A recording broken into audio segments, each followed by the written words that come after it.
So as we talked about already, guys, the war between Trump and DeSantis is heating up yet again because DeSantis is about to launch his campaign officially very shortly.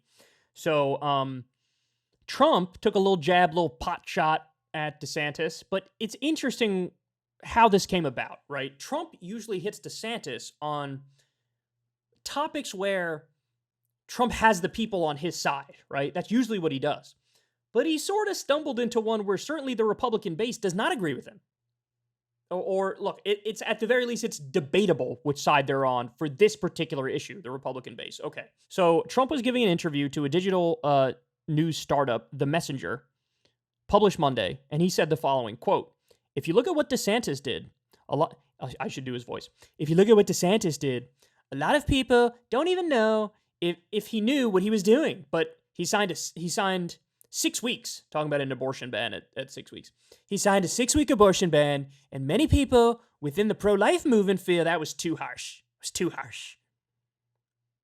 So Trump taking a shot at DeSantis over DeSantis signing a very strict abortion ban at the 6-week line. Okay? The former president's comments come after a CNN town hall meeting last week where Trump took credit for appointing the conservative Supreme Court justices who overturned Roe v. Wade. But when pressed, Trump would not say he would support a federal abortion law and what type of restrictions he would be willing to sign into law. DeSantis retorted at a bill signing press conference in Broward County that, quote, protecting an unborn child when there's a detectable heartbeat is something that almost probably 99% of pro-lifers support. It's something that other states like Iowa under Governor Kim Reynolds have enacted. And then DeSantis added the following, quote, I think that as a Florida resident, he didn't give an answer about would you have signed the heartbeat bill that Florida did? It had all the exceptions that people talk about. The legislature put it in. I signed the bill. I was proud to do it. He won't answer whether he would sign it or not. Oh, they're going after each other now. So now let me explain the politics surrounding this a little bit. So it was the case that in Florida, they have, and DeSantis implemented this, a 15-week abortion ban. So after 15 weeks, it's banned. That was the original bill DeSantis signed. Now, for a while, he was standing tall on that line. He was like, no, that's a good line. This was all implied. He didn't say these things out loud, but it's like, that's a good line. It helps to appease the pro-lifers while also makes me not insanely out of lockstep with the rest of the country, because obviously in national polling, Americans certainly lean more pro-choice than they do pro-life. And Trump, of course, appointed the justices who overturned Roe versus Wade. And so he can take credit for that to appease the pro-life base. But in many comments since then, he's sort of said, like, I leave it up to the states, right? It's the old school Republican position. I leave it up to the states. Now, the reason he doesn't want to say, I'm in favor of a national abortion ban, is because that's deeply unpopular in the country in general, right? If you do a poll for the entire country, people don't want that.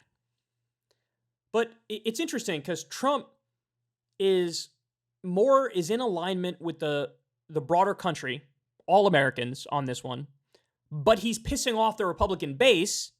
DeSantis is the opposite. He's trying to appease the Republican base while pissing off all voters in the country. So in other words, this move from DeSantis, in theory, would help him in a primary, hurt him in a general.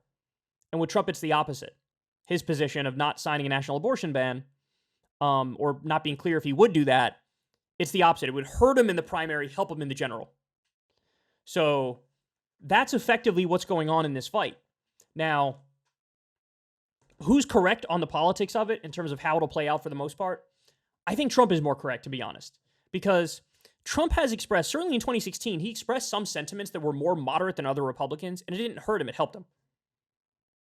And I think that he'll still probably get more pro-life votes than DeSantis will, even if DeSantis signed a bill that bans it from the moment of conception, because with a lot of these people, it is more just vibes. And the Republican base vote, the primary base vote, it really is more just vibes. It's more like, I like this guy more than this guy. I don't know why. I can't explain it. Now, certainly DeSantis has been going on a streak recently, trying to virtue signal as much as possible to the base. But I think he miscalculated in thinking that it truly is about policy, when it's really not about policy. And by the way, I love Trump he's the master of like just lying, right? So when he says, if you look at what DeSantis did, a lot of people don't even know if he knew what he was doing, but he signed it 6 weeks, and many people within the pro-life movement feel it was too harsh. Nobody within the pro-life movement, if you ask them directly, would say that's too harsh.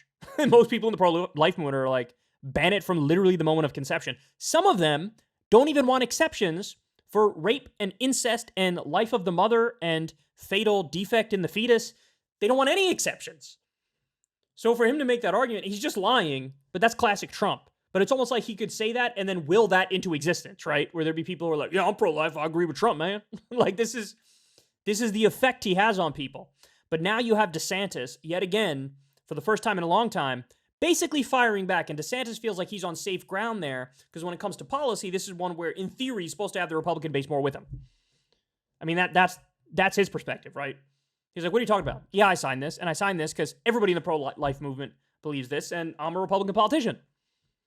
So it's part of DeSantis' thing of like, I get stuff done, Trump just talks. But look, it certainly is a miscalculation, especially for, like, let's say in theory DeSantis does get through the primary. I know it's, at this point, it seems less and less likely.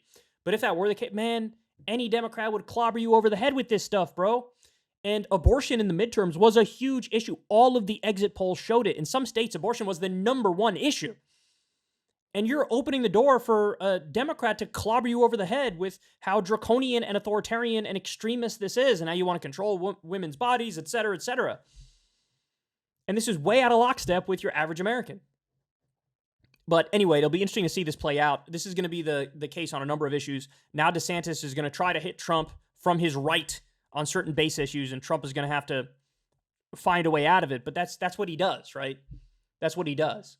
Like, you might just pivot and call DeSantis a fat weirdo, and then the audience be like, yeah, fat weirdo, go after him. So anyway, there's the gist of it. But the war is heating up. I expect it to heat up more and more and more. But on the politics nationally on this one, Trump is on more solid ground. And I don't even think it'll make that much of a difference in the primary, even though DeSantis, in theory, is more in agreement with the Republican base. Don't know how much of an impact it'll actually have. Hey, y'all, do me a favor and like and subscribe. It helps out big time in the algorithm.